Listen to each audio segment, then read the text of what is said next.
gente, sábado e bora começar esse programa. Gente, hoje eu tô bem diferente, né? Para você aí de casa que já acompanha o Em Dia, olha que hoje eu vim aqui na região de Valinhos e quero compartilhar com você esse momento tão incrível. Nada melhor, como eu sempre falo, ó, já acordou, pega aquele seu cafezinho, pãozinho de queijo, mas hoje nós estamos diferentes. Minha amiga, chega mais. Nada melhor que um pãozinho na chapa. Bem crocante.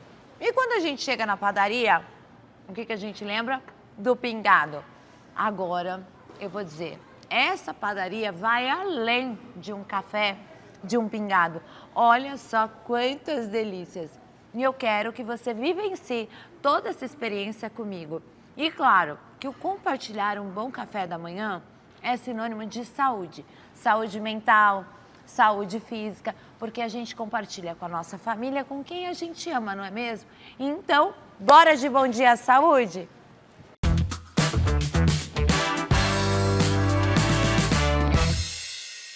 Dor nas pernas, cansaço, pernas pesadas. Olha, vem chegando o verão e eu já sei, você, minha amiga aí de casa, se você tem problemas de circulação, você sabe o que eu estou te falando, né? Mas eu trouxe ele, Dr. Rômulo Pellegrino, para falarmos o que é, na verdade, as varizes. Bom Dia Saúde de hoje está recebendo o mais novo colunista, referência. Olha, que eu vou dizer para você que vai ter muitos assuntos aqui, a nós mulheres, mais 40, mais 50, mas são assuntos que nós amamos para os nossos cuidados diários, da saúde, prevenção. E eu trouxe Dr. Rômulo Pellegrino, cirurgião vascular. Tudo bem, doutor? Tudo bem, Flávia. Obrigado pelo convite. Obrigada a Prazer você. estar aqui com você. Uma honra te receber Imagina. aqui. E hoje, para nós iniciarmos esse bate-papo, nós vamos falar sobre um dos assuntos que mais acomete, eu acredito. Olha que eu sou um pouco leiga, viu, doutor? Mas eu acredito que é mais em mulheres do que até mesmo os próprios homens, né? As varizes. É isso mesmo? Sim, com certeza. As varizes, na verdade, elas acometem, para você ter uma ideia, em relação até aquilo que a gente falou, proporção. Sim. A cada um homem com varizes, a gente tem 8 mulheres com varizes. Então, a frequência, a prevalência das varizes ela é muito grande, principalmente nas mulheres, principalmente em relação a fatores hormonais, né? Perfeito. Estrogênio, progesterona, a questão da gravidez. Se a gente for comparar as mulheres que nunca tiveram filhos com as mulheres com múltiplas gestações, a tendência é realmente ter uma quantidade de varizes maiores e ao longo da gestação, tanto por conta do volume abdominal, do crescimento do neném que comprime alguns vasos na barriga, isso faz com que o sangue fique mais retido na perna. E se isso se repete ao longo das gestações, várias gestações, o efeito final ele acaba sendo maior. Então, de fato, isso acontece. Isso acontece. E doutor Rômulo, o que é, na verdade, o que são, né, as varizes? Por que elas se formam? Certo. As varizes, na verdade, são vasos dilatados, tortuosos, acima de 3 milímetros. Então, tecnicamente, esse é o conceito. E as varizes, elas se formam principalmente por conta de retenção de líquido, de sangue dentro do vaso. Ok. Isso aumenta a pressão do vaso e faz com que ele fique tortuoso, fique dilatado. Na maioria das vezes, essas varizes, elas acontecem por condições genéticas, né? Então, o fator genético ele acaba sendo o principal causador aí das varizes. E os principais fatores, né, de riscos para o desenvolvimento disso, até mesmo das varizes em si, doutor? Além de fator genético, tanto que a gente vê, quando a gente conversa com os pacientes no Genético, consultório... Eu sei bem, é genética, doutor. Sempre tem um familiar, um avô, alguém na família que tenha, mas além disso, assim, os pacientes, por exemplo, do sexo feminino, como a gente falou anteriormente, pacientes com uma idade mais avançada, para você ter uma ideia, acima de 70 anos, mais de 80% das pessoas têm doença venosa. A partir de quanto? De 70 anos. 70 anos. E isso acontece muitas vezes por conta de uma fragilidade na parede do vaso. Então, do mesmo momento que o nosso organismo ele vai tendo uma fraqueza em relação a outros órgãos, a parede do vaso sanguíneo também. E isso faz com que a gente tenha essa dilatação, esse desenvolvimento.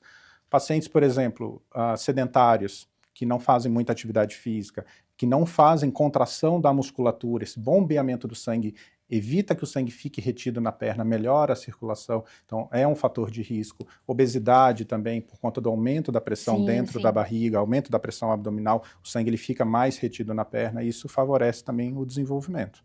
E quais são, por exemplo, os principais sintomas, né, das varizes? Geralmente a gente já sabe um, né? Ah, eu tô com dor nas pernas, aí já fala, nossa, tô com varizes. Aham. Quais são os sintomas e até mesmo assim, quando que é indicado procurar um médico? Certo. Geralmente, além de dor nas pernas, a sensação de peso, de cansaço, queimação, que acontece principalmente no final do dia. E muitas vezes quando o paciente ele chega em casa, coloca a perna para cima, ele sente um alívio dos sintomas, porque o sangue ele retorna melhor. Então, quando isso acontece ao longo do dia, principalmente no final do dia, a gente atribui muitas vezes às varizes em si. Além dessas alterações de peso, cansaço, você percebe veias mais saltadas, alguns Sim. vasos mais saltados e escurecimento da perna, principalmente próximo do tornozelo. Então, são algumas manifestações. E não é infrequente, às vezes, a gente atender pacientes que vêm com alterações da pele, o paciente já passou com um dermatologista e, na verdade, não era algo da pele, era um problema da circulação. Uau! Então, E isso... aí acaba tendo todo esse processo de sintomas, que é Exato. isso mesmo, gente. E por que geralmente, por exemplo, agora é uma consulta free, tô brincando, geralmente no calor, acaba sendo pior, né, para até mesmo quem tem problema de circulação, acaba falando: "Olha, no calor para mim minhas pernas doem mais", é por causa de repente do inchaço, do incômodo? Geralmente o calor ele está associado a um processo que a gente chama de vasodilatação. Então, quando está um ambiente mais frio, aqueles períodos do meio do ano que são mais Sim, frios, ótimo. o vaso ele contrai mais. Quando a gente está no período de verão, o vaso dilata. E quando esse vaso ele já é doente, acumula mais sangue na perna. E isso, por isso que o Entendi. paciente tem mais manifestações no verão até do que em outras épocas do ano. E é possível a gente prevenir de ter varizes?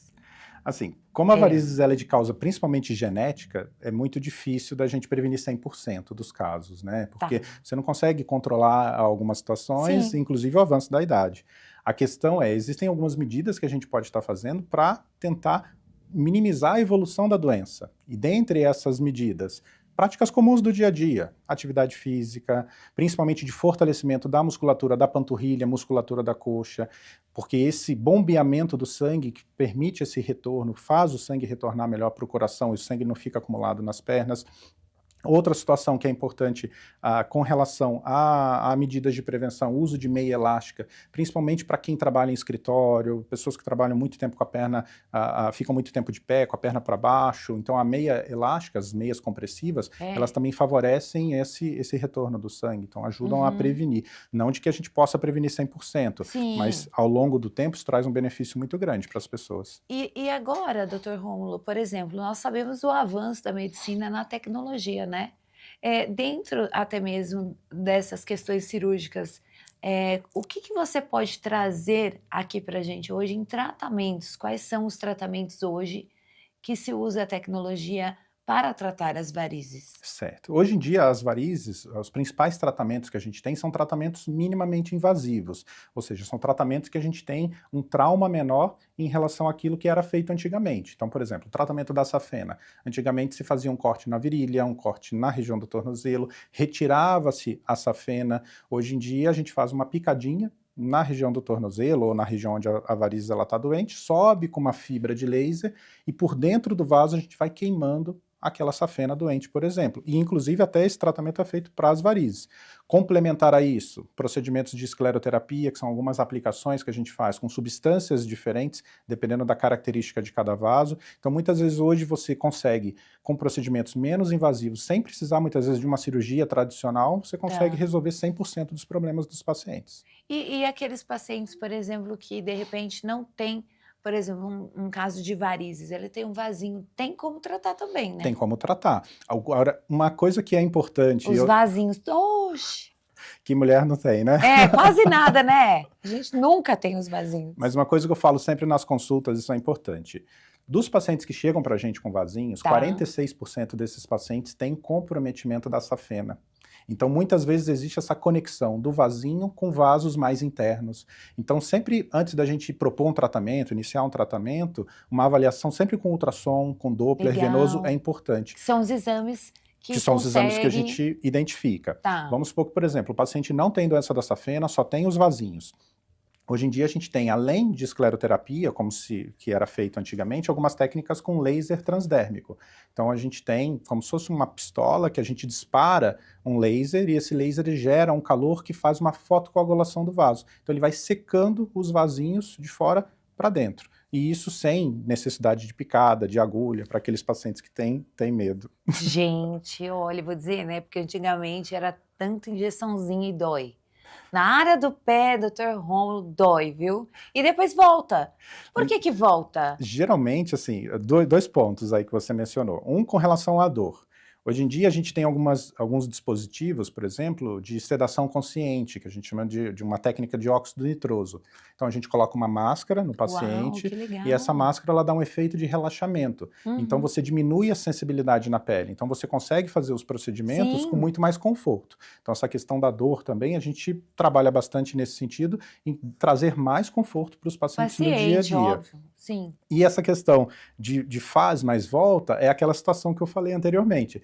Muitas vezes quando você trata só aquilo que é visível, não está tratando por dentro, você não está tratando a causa da doença. E aí por isso que a doença muitas vezes volta. Então tem que ter atenção a esse ponto. Se realmente são só os vasinhos ou se tem que tratar algo mais interno. Mais interno. E me fala uma coisa, as varizes, elas podem levar a mais complicações? Se sim, quais são?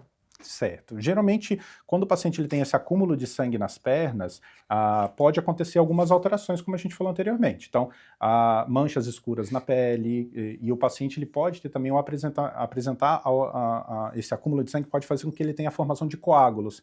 E esses coágulos a gente chama de trombose venosa superficial. Então, uma das complicações daquelas varizes grossas, varizes maiores, é a formação de coágulo no interior das veias. Agora, esse coágulo nessas veias, eles podem migrar para outras regiões e fazer com que o paciente tenha um risco aumentado da própria trombose, isso em mais de 40% dos casos, e em 33% dos casos, aquelas varizes com coágulo, o paciente ele pode ter até embolia pulmonar. Meu Deus, que são casos que pode até levar a óbito, né, doutor? Sim, com certeza. E por isso que é importante essas medidas de prevenção. Então, no geral, quando você percebe, por exemplo, que já tem algumas varizes, alguns vasos mais saltados, procure um vascular de confiança para que você tenha uma avaliação e que tenha um tratamento adequado. Perfeito, gente. Olha, essa estreia do Dr. Rômulo foi uma consulta free. Dr. Rômulo, como que você está nas redes sociais? O pessoal de casa quiser tirar alguma dúvida, ou até mesmo lá nas suas redes tem muitos outros conteúdos exponenciais e tenho certeza que muitas das mulheres que procuram aí se informar, e lembrando sempre, teve um sintoma? Procura o médico. Com certeza. Nas redes sociais, vocês podem me achar, @Dr. Rômulo Pellegrino, e no site também, romulopellegrino.com.br. E na próxima, eu gostaria que você falasse até mesmo da questão dos avanços das tecnologias em cirurgias, combinado? Perfeito, combinado, claro. Muito obrigada, Dr. Rômulo. Obrigado eu. Obrigado vocês aí de casa, hein?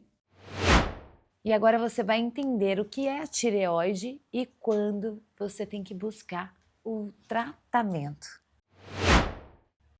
E o Bom Dia Saúde recebe o Dr. Rodrigo Vasconcelos. Tudo bem, doutor? Tudo bom, Flávia? Bom dia, obrigado por me receber. Seja bem-vindo. Muito obrigado. Ao nosso Bom Dia Saúde de hoje, né?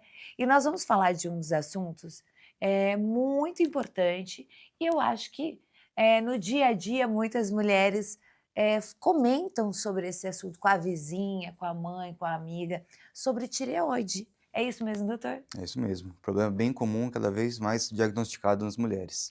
E me fala uma coisa, principalmente nas mulheres, ou os homens também têm tireoide? Os homens também têm nódulos de tireoide, ele é um problema mais frequente em mulheres, né?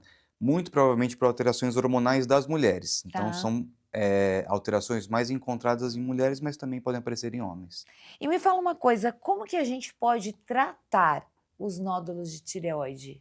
O tratamento vai depender muito do que é esse nódulo. Então, o primeiro passo sempre é o diagnóstico do nódulo. Né? A gente sabe que a grande maioria dos nódulos de tireoide são benignos. Né? Cerca de 95% deles são benignos e não vão dar problema nenhum para o paciente. Agora, aqueles nódulos que estão causando alterações estéticas, então você vê um abalamento cervical ou queixas de dificuldade para engolir, para respirar ou produzir muito hormônio, tem que ser submetidos a um tratamento. Ok. Normalmente cirurgia, mas hoje a gente dispõe de outras técnicas como radioablação, alcoolização ou só observar o nódulo mesmo. E continuar um processo, por exemplo, de medicamentos? A Tem também gente, esse controle medicamentoso ou não? a gente não tem medicamentos específicos para tratar nódulos de tireoide, Tá, né? Não existe um remédio contra os nódulos. Agora, alguns perfeito. pacientes requerem medicamentos para tratar alterações hormonais que os nódulos podem causar, Ah, entendi. Então entendeu? é um complemento, né. Exatamente. E me fala uma coisa, eu já ouvi bastante, né, assim, no meu dia a dia: "Ai, eu tenho tireoide, eu engordei", Uhum. ou "Eu tenho tireoide, perdi tive queda de cabelo". Unha fraca. É, Uhum.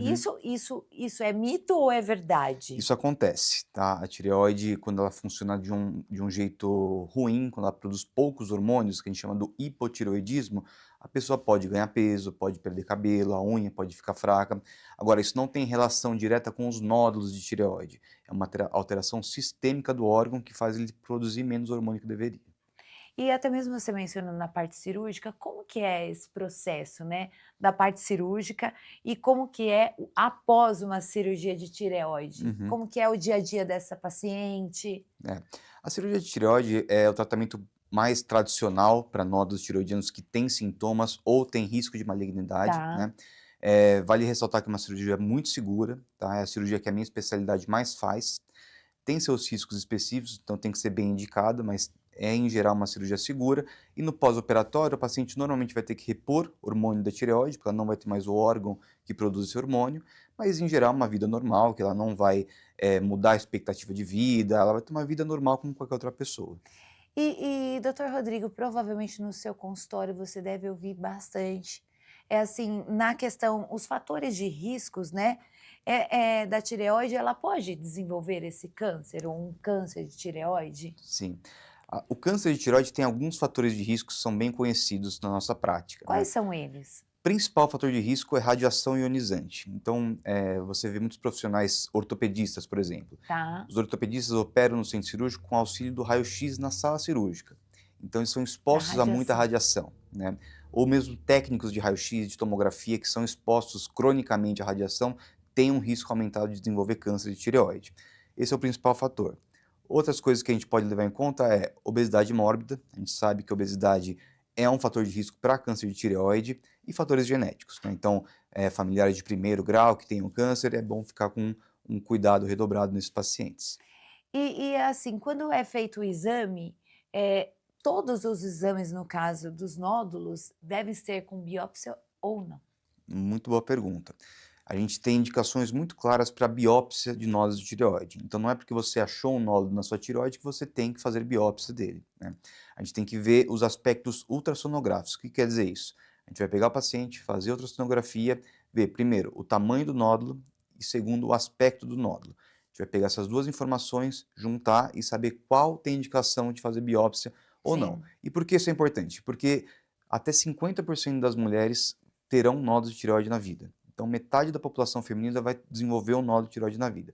Se a gente for pesquisar com punção todos esses pacientes, a gente não tem capacidade para fazer isso. E a gente sabe, como eu falei, que como a grande maioria são benignos e não causam alterações, não há indicação de fazer biópsia. Então tem que ser Ah. muito bem indicado. E doutora, assim, antes da gente finalizar esse bate-papo, por exemplo, quando que é indicado, ou melhor, os sintomas? Quais são os primeiros sintomas que, de repente, essa mulher pode entender que ela está com tireoide Uhum. e ela precisa procurar um médico? Os principais sintomas de nódulo de tireoide, eles são relacionados ao tamanho desse nódulo, né? Então, como eu falei, os nódulos pequenos, benignos, não causam sintoma nenhum. Nenhum desconforto, Nenhum por exemplo. desconforto. O que a pessoa vai começar a sentir? Dificuldade para engolir, dificuldade para respirar ou alterações estéticas no pescoço. Ela vê uma bolinha, um abaulamento que ela não tinha antes. Normalmente não é nada muito acentuado, né? São coisas sutis, porque os nódulos crescem devagar. Então a pessoa podia não sentir nada, começa a sentir esses sintomas aos poucos e aí a gente faz o diagnóstico do nódulo de tireoide. Gente, é muito importante falar sobre esse assunto.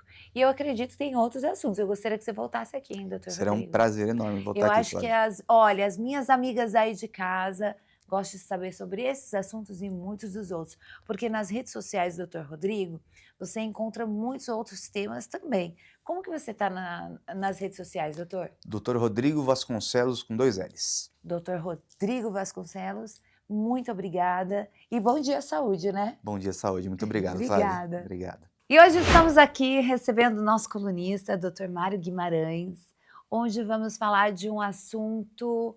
Peraí, tudo bem, Dr. Mário? Tudo bem. Como você está? Muito bem, graças a Deus. Obrigado pelo convite de novo. Obrigado Obrigada a aos você. telespectadores aqui por nos receber. E hoje nós vamos falar sobre traumatismo crânioencefálico, é isso mesmo? Isso mesmo. Então, bora lá. O que é, na verdade, Dr. Mário, o traumatismo crânioencefálico? Existe, assim, os tipos mais comuns? Tá.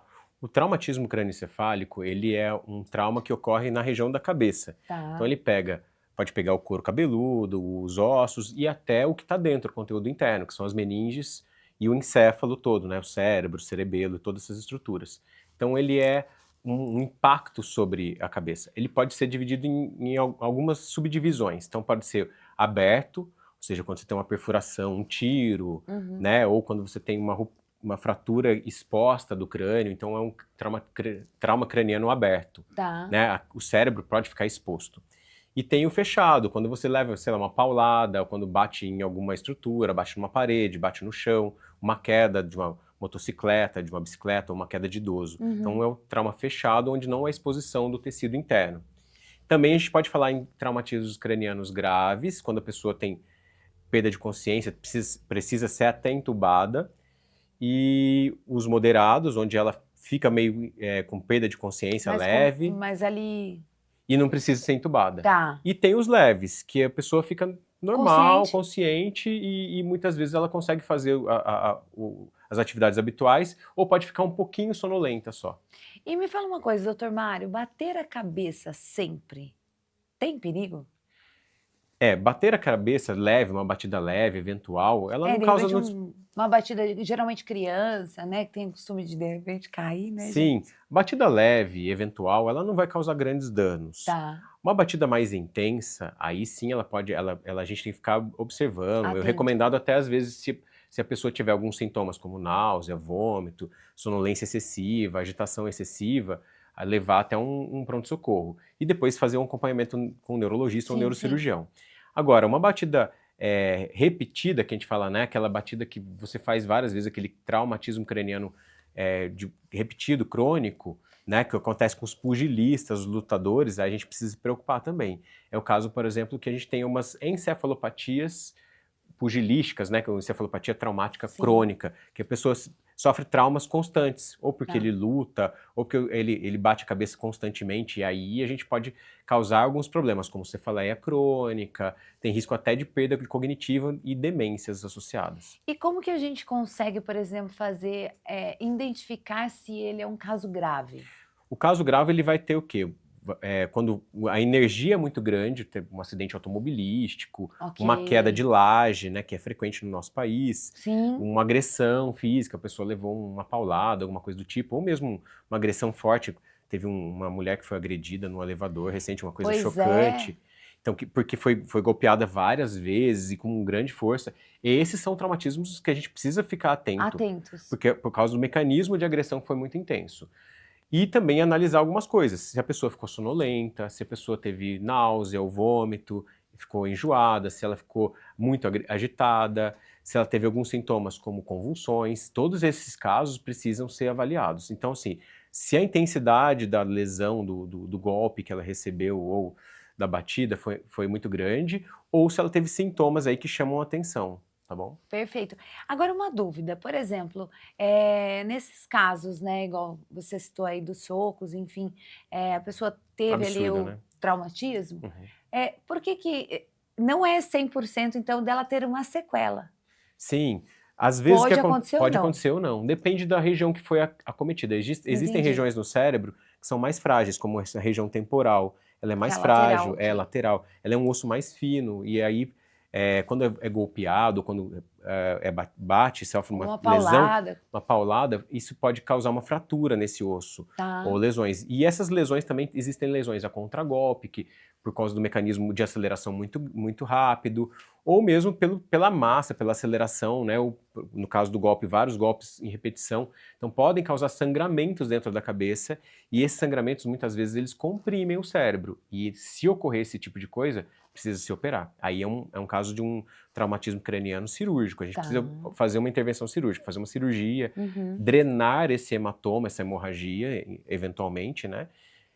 Ou até retirar a calota em alguns casos. Casos que o sangramento é pequeno, a gente pode só observá-los. Interna num hospital e faz uma tomografia, um acompanhamento para ver se esse sangramento vai aumentar ou se naturalmente ele vai diminuir. E nós temos que ter atenções especiais com crianças e idosos? Sem dúvida. As crianças, por exemplo, elas não notificam muito sobre os sintomas, elas não falam detalhadamente os sintomas que elas têm. Então, às vezes, bate a cabeça e não consegue manifestar tão claramente. Então, a gente tem dificuldade na linguagem, tem dificuldade dela manifestar os sintomas. Também a gente tem que se preocupar também que ela tem uma massa em crescimento, então, às vezes, pode causar lesão ali dentro, que seja uma lesão que possa causar um dano permanente para ela. Nos idosos, eles são mais propensos a terem hemorragias. O cérebro deles já está um pouquinho mais atrofiado. Entendi. Então, ele pode acumular mais sangue ali e, às vezes, não dá um sintoma imediato, que a gente chama, às vezes, de hematoma subdural crônico. É um hematoma que fica entre as meninges e ela vai crescendo lentamente, e aí vai ficando crônico. E, às vezes, ele vai ter sintomas, às vezes, dias, semanas depois do trauma. Nossa. Então, a gente tem que ficar atento nos idosos disso. Outro problema dos idosos são distúrbios de coagulação. Muitos têm problemas de plaquetas ou usam AS ou algum anticoagulante, que é maior o risco de sangramento por causa do AS ou do anticoagulante. O AS é um antiagregante plaquetário. E também porque esses sangramentos nos idosos ocorrem principalmente porque eles sofrem muitas quedas. Bastante, então, é verdade. O idosinho tem uma doença como Parkinson, ou tem uma demência, ou mesmo não tem uma doença, mas tem uma sarcopenia, tem uma perda de massa muscular, ele é mais vítima de queda. Então a gente tem que ficar preocupado por todos esses fatores no idoso também.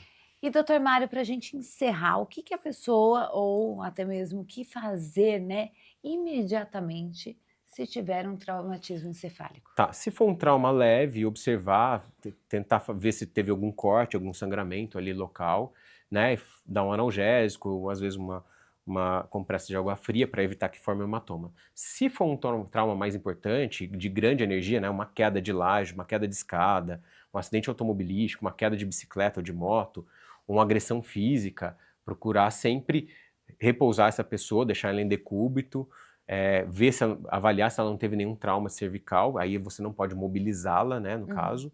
E se ela não tiver nenhum trauma cervical, levá-la ao pronto-socorro ou, se for o caso, chamar o SAMU, chamar, né, a emergência para que possa transportá-la de uma maneira mais adequada. Se tiver qualquer trauma cervical, a gente não pode mobilizar. Nem mexer, não pode nem mexer, porque é o risco de ter uma fratura, ter uma lesão permanente. E às vezes a pessoa pode ficar tetraplégica ali por causa de uma lesão permanente. Então, se suspeitar de um trauma cervical, deixa imobilizada, quietinha, espera até chegar o SAMU, chama o número do SAMU.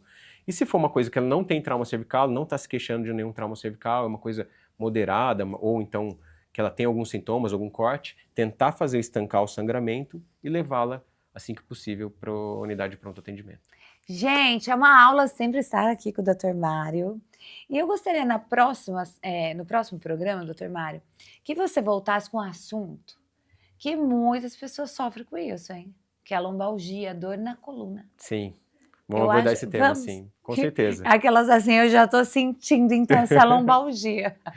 É importante, é um tema muito recorrente no consultório, nas unidades de pronto atendimento. Sim, bastante, né? A pessoa fala, ai, travei. É a coluna. Dor, né? Dor é muito importante. Verdade, porque viver com dor não é normal, viu, gente? Doutor Mário, muito obrigada. Obrigado a você. E até a próxima. Obrigado a todos. Até a próxima. Hoje todo mundo fala que tem aí o TDAH. Gente, mas isso é sério. E eu trouxe a doutora Luciana Fortes no Bom Dia Saúde de hoje. E hoje eu estou com ela, a doutora Luciana Fortes. Tudo bem, doutora? Tudo ótimo, Seja muito prazer bem-vinda. estar de volta. Novamente. E hoje nós vamos falar de um dos assuntos que está super em alta. E muitas pessoas falam, eu tenho TDAH, né? Onde eu também acho que eu tenho. E o que na verdade, hoje, nós podemos falar? É preguiça ou é falta de disciplina? O que pode ser isso? Não é preguiça, não é falta de disciplina. O TDAH é um transtorno do neurodesenvolvimento.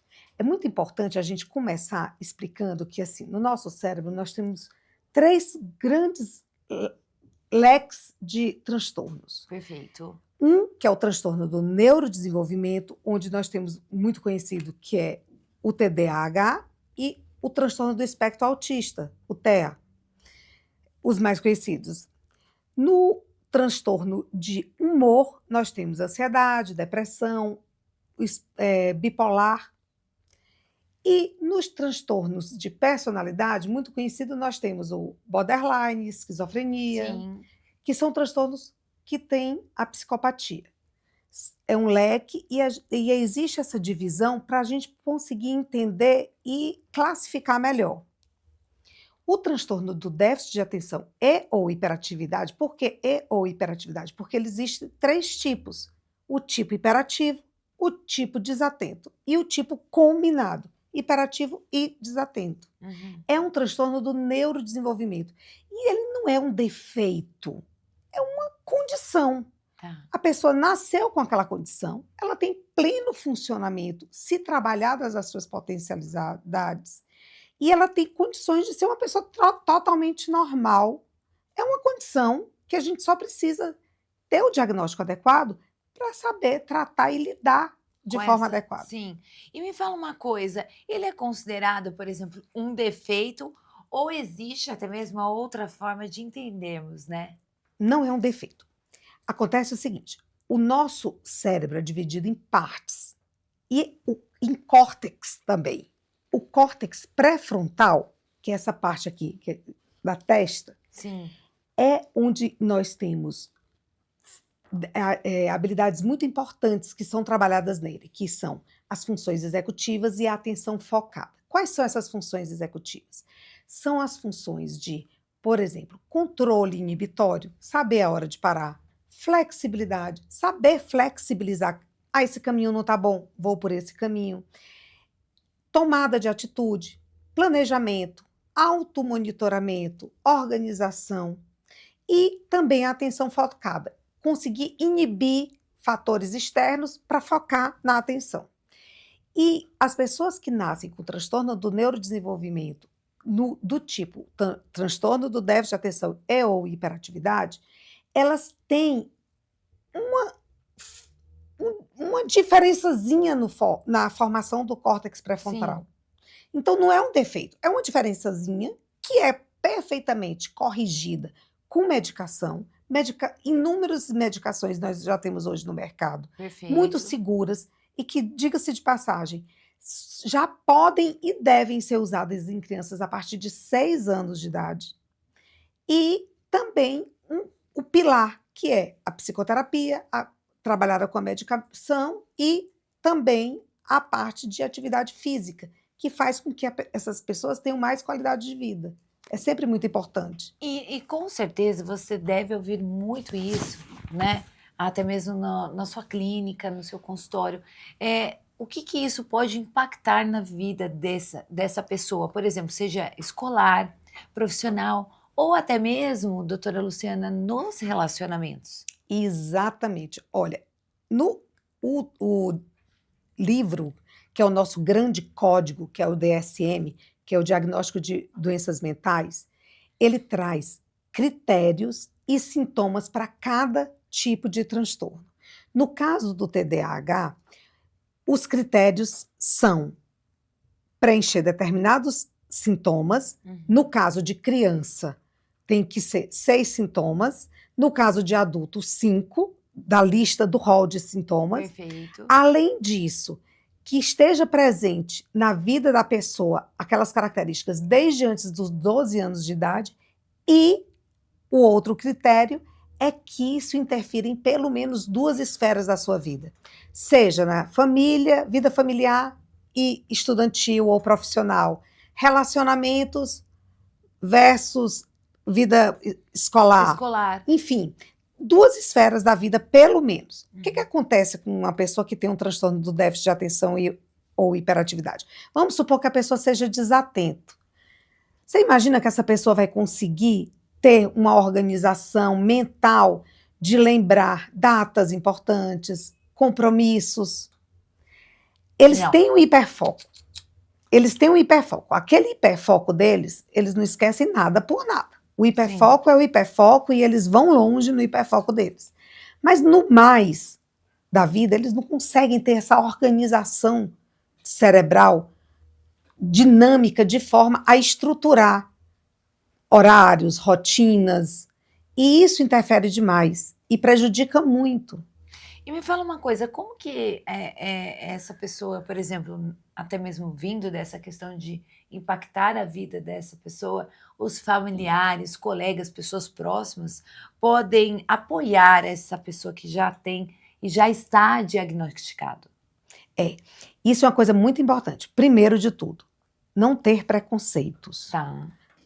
Principalmente preconceitos com a medicação, se for o caso, e além da medicação, uma medicação de suporte, quando é indicado, porque gera às vezes muita ansiedade. Você imagina uma pessoa que ela se acha incapaz de fazer tudo, se acha, fica com baixa autoestima, acha que é um péssimo aluno, e às vezes é tido muito como desatento, como preguiçoso. Isso interfere diretamente na vida da pessoa, sendo que a pessoa não consegue, ela não consegue ficar parada. Por exemplo, sacudir a perna, não consegue ficar parada assistindo uma aula, aí conversa, se distrai, não consegue se organizar mentalmente para chegar em casa, fazer atividade. Seria um dos sintomas? E isso são sintomas. Só que aí, o que acontece? Esse suporte familiar, como você havia me perguntado, é imprescindível para isso. Dar essa estrutura para as pessoas que têm o TDAH. Ajudá-los nesse esquema de rotina, de dinâmica diária. Tentar ter reforço positivo, ao invés de, mas você não faz nada que preste. Reforça quando consegue, entendeu? E trabalhar muito a questão de que o tratamento tem os pilares. Sim. O pilar da psicoterapia. Perfeito. De preferência, a terapia cognitivo-comportamental. O pilar, às vezes, da psicopedagoga, no caso, dependendo da faixa etária. Atividade física, principalmente no caso dos hiperativos. E, sem sombra de dúvida, o medicamentoso com o psiquiatra ou neuropediatra. Faz parte do tratamento, né? Sim. E, doutora Luciana, antes da gente encerrar esse assunto, eu gostaria que você deixasse, pelo seu conhecimento, uma mensagem, né? Para quem está passando até mesmo por esse processo em tratamentos ou não, o que você poderia deixar hoje aqui no Em Dia? Uma mensagem eu tenho... uma ideia que eu acho que as pessoas têm é que parar de... viu os sintomas? Assistiu essa entrevista, por exemplo? Eu tenho. E fica por isso mesmo. Não, vai investigar.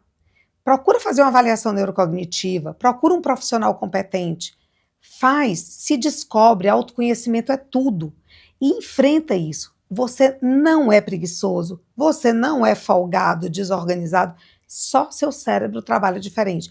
E isso, o próprio cérebro, ele tem plasticidade, e que muitas vezes as pessoas conseguem compensar com outra forma de trabalhar o cérebro, outra forma de raciocinar.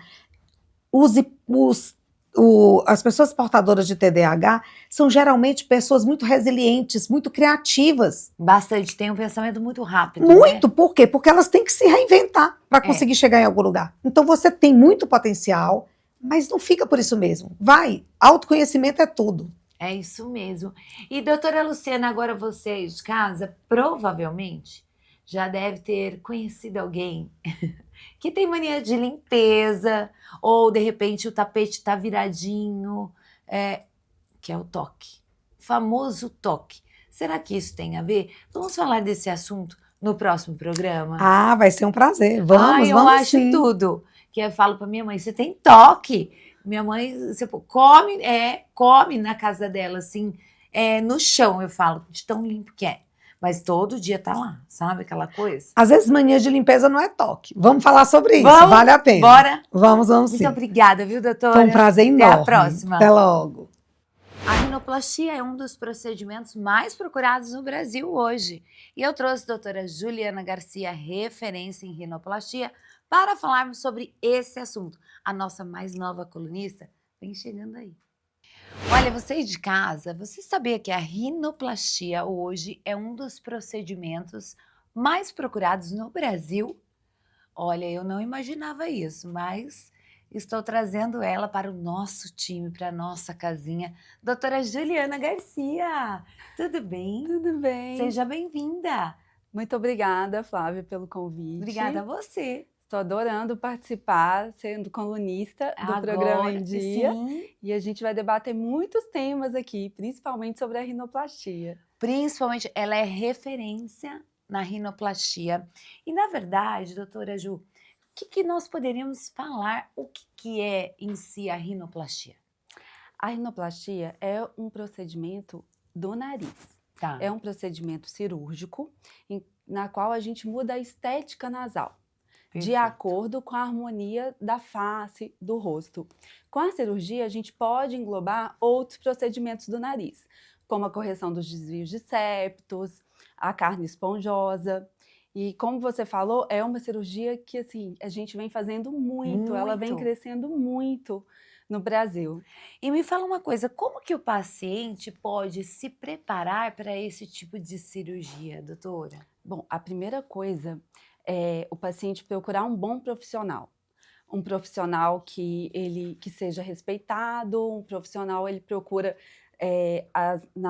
no Google e também pelo CRM, para ele saber o profissional que vai fazer o procedimento sim. dele, tá? Então, um profissional que tenha RQE e que seja inscrito no CRM. E aí, depois dele escolher o profissional, ele tem que se preparar sobre o que ele quer, né? Entender o que ele quer. Isso, tá. Porque nós, assim, ouvimos muitos desejos do Sim. paciente, né? Então, se ele deseja um nariz mais rodadinho, que a gente fala, mais empinadinho ou Sei. menos, Aham. um nariz menor, um maior, lógico que estando de acordo com a face dele, né? Que fique harmônico, Que né? fique harmônico. E com os limites anatômicos também que o nariz dele tem. Tem. Após isso, é bom ele preparar para a cirurgia, para fazer a cirurgia em um período em que ele vai ter um tempo para poder repousar, cuidar bem do nariz e fazer as lavagens, as trocas de curativo. Então, tem que ser uma época na qual ele vai se doar mesmo para aquele pós-operatório. Para ficar 100%. Para ficar 100%. E me fala uma coisa, a rinoplastia, podemos se dizer que ela é só a parte estética ou também ela pode ser pela saúde? Então, a rinoplastia não é só a parte estética. A gente entende que é só, né? Também é muito importante que o paciente ele fique com o nariz funcional, Sim. respirando bem, porque a respiração nasal ela é importante para a qualidade de vida, para a qualidade do sono, para a atividade física. O nariz ele tem uma função muito importante, não só para embelezar a face. Com certeza, para respirar. Para respirar. Então, sim, a cirurgia ela engloba também a parte funcional, que é o nariz estar funcionando bem. E doutora Juliana, provavelmente existe alguma certo tipo de idade para fazer ou realizar a rinoplastia? Nós falamos que existe uma idade mínima, né? Nas mulheres, geralmente é 3 anos após a menarca, que é a primeira menstruação. E nos homens, a partir dos 16 anos, a gente pede um raio-x do punho. E se a idade óssea dele condiz com 17, 18 anos, a gente já pode realizar. Porém, a idade máxima não tem limite. O que tem é se o paciente tem a saúde, as condições de saúde para estar fazendo esse procedimento cirúrgico. Então, é feito todos os exames e se o paciente estiver bem, para poder fazer o exame, ele não tem idade máxima para fazer. Para fazer. E me fala uma coisa, hoje nós sabemos que a medicina está muito evoluída em quaisquer especialidades, né? Dentro da rinoplastia, como que é esse pós-operatório? É dolorido? Precisa ficar afastado do trabalho? Como que funciona? Olha, o pós-operatório, eu falo com os pacientes que ele faz parte do procedimento cirúrgico, Sim. né? Depende muito do pós-operatório para a gente obter o resultado. Então, o paciente ele precisa não fazer nenhum tipo de esforço por pelo menos 7 dias. Ok. Tá? Vai ficar inchado. O pós-operatório ele deixa o rostinho mais inchado, o nariz mais inchado, então precisa colocar compressa de gelo na face para diminuir esse inchaço. O paciente ele tem que ficar, além do repouso, ele tem que ter mais cuidado com exposição de sol, ele não pode se expor ao sol por, no mínimo, 30 a 60 dias, porque como fica mais roxinho, Tá. aquilo ali pode hiperpigmentar. Lembrando que tudo que é quente pode atrapalhar a cicatrização e ocasionar sangramentos nasais. Então é geralmente o mais frio. O mais frio. Que legal. A alimentação tem que ser temperatura ambiente para mais fria, alimentos mais pastosos ali naquela primeira semana. Uau. A atividade física, a gente Sim. pede também um mínimo de 30 dias para não estar fazendo. Por causa do esforço. Por causa do esforço. Sim. Não pode fazer, então. E lavagem nasal. Isso é mega importante. Mega importante. Tem que lavar muito o nariz no pós-operatório. E doutora Juliana, agora é uma pergunta, uma dúvida minha. Qual que é a diferença da rinoplastia para a rinomodelação? Tá. É muito importante. Porque a gente fica, né? Hoje sim. se fala muito em rinomodelação, rinoplastia. Qual que é essa diferença? A rinomodelação, ela é temporária, ela não é definitiva, porque ela é feita com ácido hialurônico. Então é só por um tempo. Só por um tempo. Tá. E ela é bem limitada. Então, tem várias alterações nasais que a gente não consegue fazer por causa, pela limitação mesmo do procedimento. E a rinoplastia é um procedimento cirúrgico e definitivo. Que é pro resto da vida. Pro resto da vida. Pro resto da vida. Na qual a gente vai modelar o nariz e tendo mais, assim, propriedade para mexer. E deixar bem lindo. E deixar bem lindo. Gente, que delícia. Hoje foi a nossa estreia, doutora Juliana Garcia, referência em rinoplastia. Doutora, eu gostaria que você passasse aí as suas redes sociais, o pessoal que está nos assistindo conhecer um pouquinho mais sobre a doutora Juliana Garcia. As minhas redes sociais é doutora DRA.Juliana G. Garcia. Me acompanha lá, que eu estou dando várias dicas de como se preparar para a cirurgia, como é a cirurgia e como é o pós-operatório. E olha, tem muitos conteúdos esperando você, viu? Doutora Juliana, obrigada e volte mais vezes, viu? Obrigada, Flávia. Muito obrigada pelo convite. E olha, que eu vou dizer para você, eu adoro esse quadro Bom Dia Saúde, porque para nós aí, tanto você de casa e aqui na nossa casinha, sempre é uma consulta free. Agora, vamos chamar esse quadro maravilhoso, que tem a ver com o nosso sucesso. Mas antes, vamos dar boas-vindas. Você aí já deve conhecer ele do Endicas aí, comendo bastante por todo o interior de São Paulo. Renan Tru! Obrigado, Flávia, primeiramente pelo convite, e é uma satisfação enorme, além do Endicas agora, poder fazer parte do quadro Na Trilha do Sucesso, onde a gente vai falar de variedades e principalmente de empreendedorismo, que vai ser o tema tocante desse quadro, então aguardem aí que vai ter muita coisa legal, muita novidade. Com certeza, então bora já chamar esse quadro? Na Trilha do Sucesso, vem!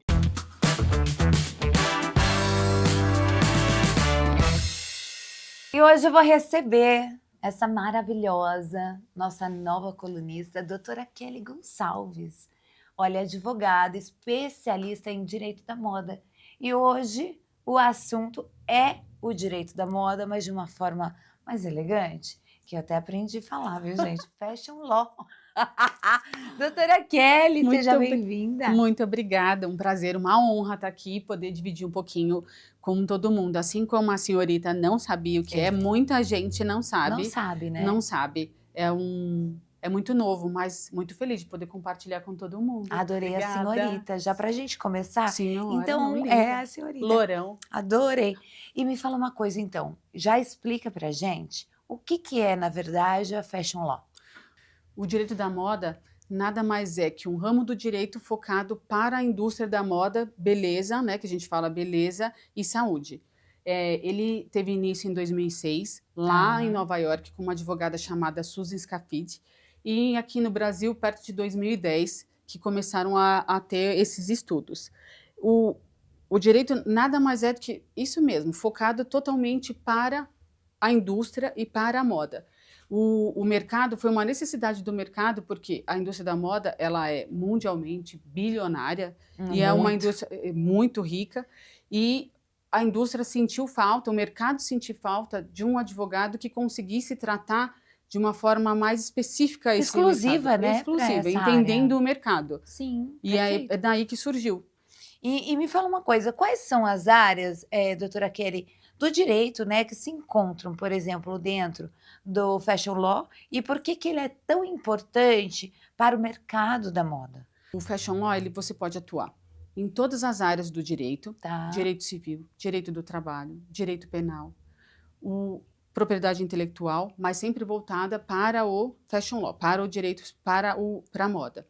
Vou te dar um exemplo, algumas marcas bem conhecidas que tiveram muitos problemas com o trabalho escravo. Então, o advogado que pode ser, eu sou especialista em direito do trabalho, mas ele tem esse foco, esse olhar para a indústria. Então, a gente utiliza todas as outras áreas do direito, mas focada sempre para a indústria da moda. A gente fala que é a indústria da moda, beleza e saúde também. Perfeito. E me fala uma coisa, que tipo de situações, doutora Kelly, do dia a dia, de uma marca principalmente, né, ou modelo, exigem esse tipo de orientação? Eu vou te dar um exemplo para ficar mais fácil. A gente tem...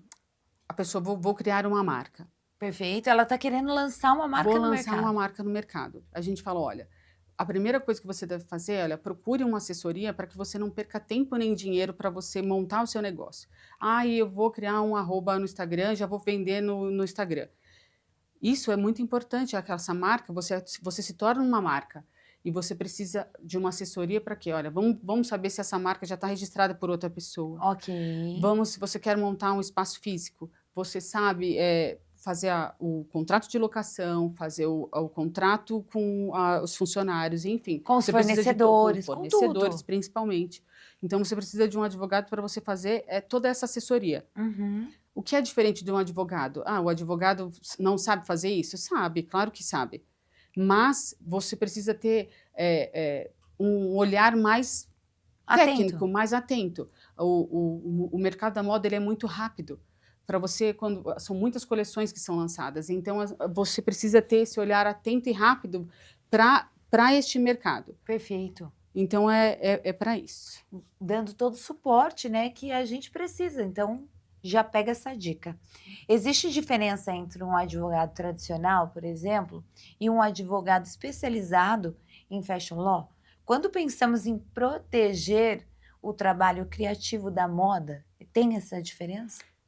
Foi como eu falei, eu não sou diferente de outro advogado. A diferença é que eu amo moda. E você se especializou para isso? Eu me especializei. Vou te falar assim, olha, a gente tem alguns clientes que eles falam, muitos influenciadores. Eu também trabalho com algumas agências.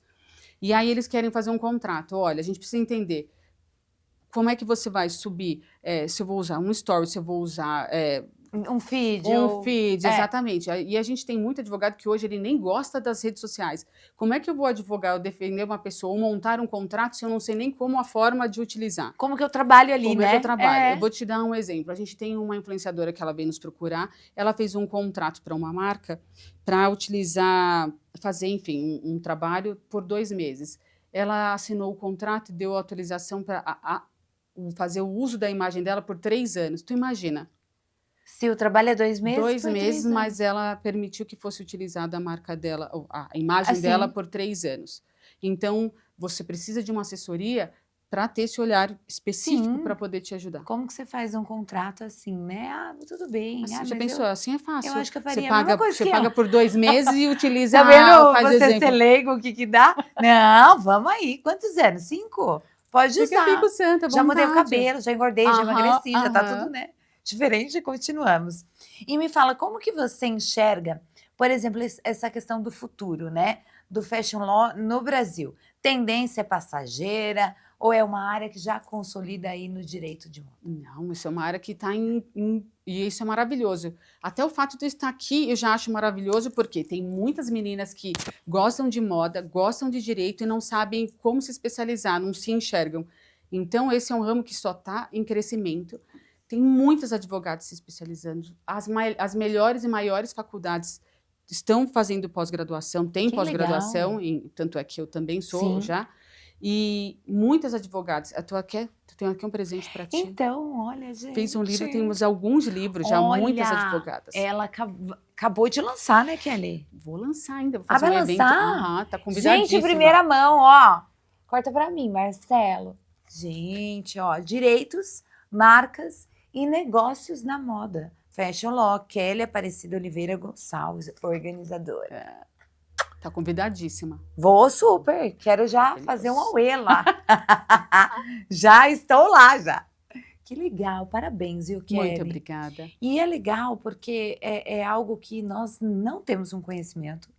E eu acho de extrema relevância ter você hoje aqui com a gente para levar essa informação, não só para mim, que hoje aprendi até a falar o nome, eu estava falando Fashion Law, gente. Ela Fashion Law, tá bom, então. O direito da moda. Obrigada, Imagina, Kelly. eu que agradeço, foi um Sucesso, prazer, obrigada. amei. Muito obrigada. E volte sempre, Obrigada, viu? volto. Obrigada.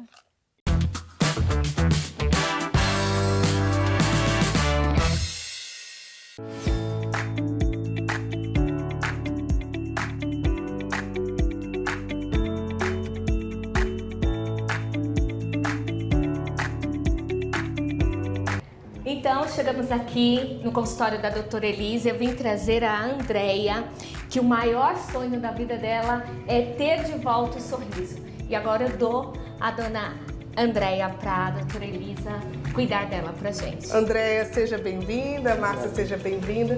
Fiquem tranquilos, acompanhem, porque eu vou devolver esse sorriso aí e vou deixá-la muito linda para vocês.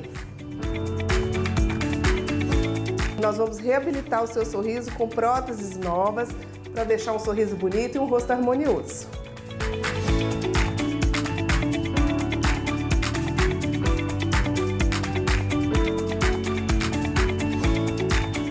Nós estamos com a Andreia aqui na clínica. Nós temos a clínica mais completa aqui da região, então fizemos uma bela avaliação do sorriso dela e vamos reabilitar, devolver não só a beleza, mas também a função mastigatória, que é muito importante. E se vocês querem acompanhar esse trabalho lindo, fiquem de olho aí. Continuamos aqui com o nosso quadro Beleza Revelada. Eu trouxe a Andreia para conhecer a Gi, que é a coordenadora da ótica Ivan, para passar por atendimento. Seja bem-vinda, Andreia. Aqui você vai ter o melhor atendimento, com as melhores armações, as melhores lentes. Vou te apresentar o Ivan. Esse é o proprietário da Ivan Ótica. Andreia, aqui você vai ter o melhor atendimento, tá? Ele vai te dar todo o suporte, o melhor da região, tá bom? Você passou em consulta? Passei. Deixa eu dar uma olhadinha aqui qual que seria a sua necessidade. Aí vou te ajudar a escolher uma armação que se encaixe ao perfil do seu rosto. Você prefere como, assim, metal? Isso aqui, ó. É que meu é meio arredondado, né? Então se você colocar redondo, acho que é pra... Não sei. Deixa eu ver. Uma combinação de cor que ele é um pouquinho acintilado.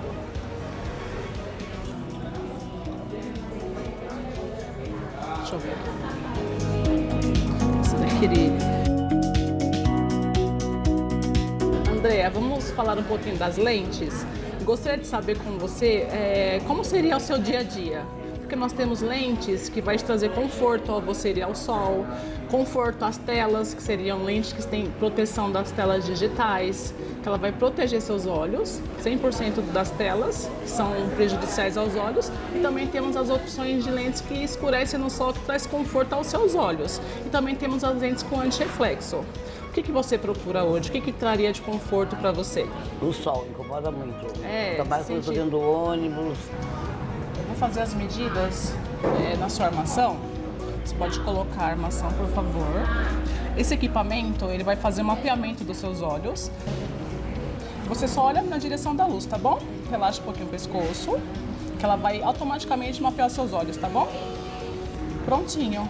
A máquina já conseguiu detectar suas medidas. Além da tecnologia que eu te apresentei, de acordo com as medidas que nós vamos fazer, de acordo com o que você precisa, junto com a inteligência artificial, nós também temos equipamento que ele vai fazer a montagem da sua lente em até 7 minutos. E aqui é onde vai ser montado o seu óculos.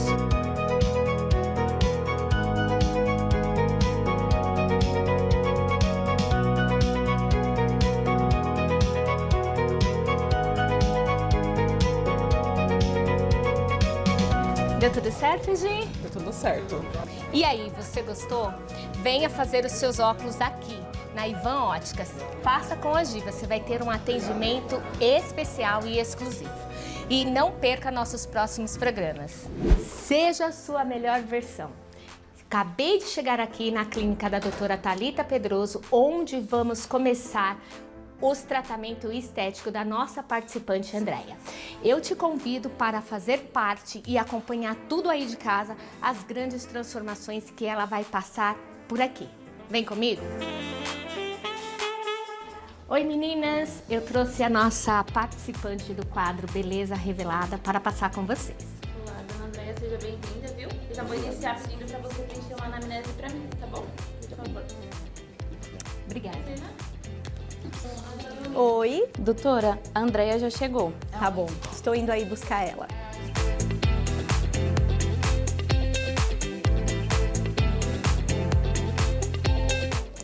Dona Andréia, seja bem-vinda. Obrigado. Vamos lá fazer uma bela avaliação? Obrigada. Vamos lá? Por aqui.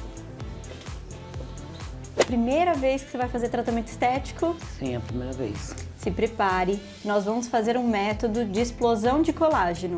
Nós vamos tratar essas ruguinhas que já estão aí bem marcadinhas, vamos estimular colágeno, clarear seu rosto e ainda trabalhar com preenchedores para elevar ainda mais a sua beleza. Sua pele é uma pele mais grossa, uma pele que tem oleosidade, mas precisa também de um estímulo de colágeno e revitalizar. Com o método explosão de colágeno, você vai alcançar resultados maravilhosos.